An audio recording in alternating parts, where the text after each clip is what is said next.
I think I've cracked the 150 PRs per week, a goal I've set myself, and in this video I'll show you how I did it. I developed a custom harness called Ready for Agent. This allows me to be much more efficient when using coding agents such as OpenCode, Codex or Grok. You connect one or more GitHub repositories, and if you have issues labeled with Ready for Agent, you can let the harness implement them. This flow, creating GitHub issues, is based around an approach pioneered by Matt Pocock.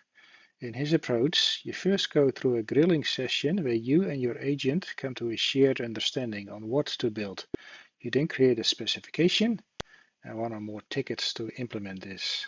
That's step 1 to 3 of his approach. My harness automates steps 4 and 5 of his way of working. A link to his way of working is in the video description. The problem here is that you end up with a lot of issues, and asking your agents to work on them is time consuming and exhausting. With my Ready for Agent, this is much easier. Just ask it to implement a single ticket or an entire specification. You click on Implement Now and will ask the backend agent you have configured to implement the issue. Ready for Agent supports 3 backends right now: OpenCode, Grok and Codex.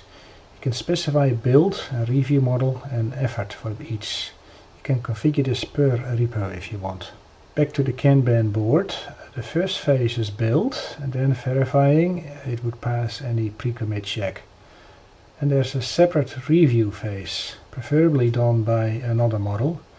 And if that passes, a PR is created and we wait till all GitHub status checks are green.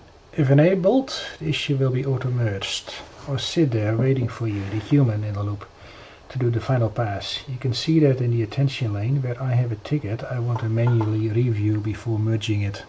This harness takes away so much babysitting that I have been able to increase merged PRs by a large factor. I just focus on design and creating GitHub issues, and the agents implement them. I hope you find this tool as useful as I do, and if you use it, let me know in the comments. Thanks for watching.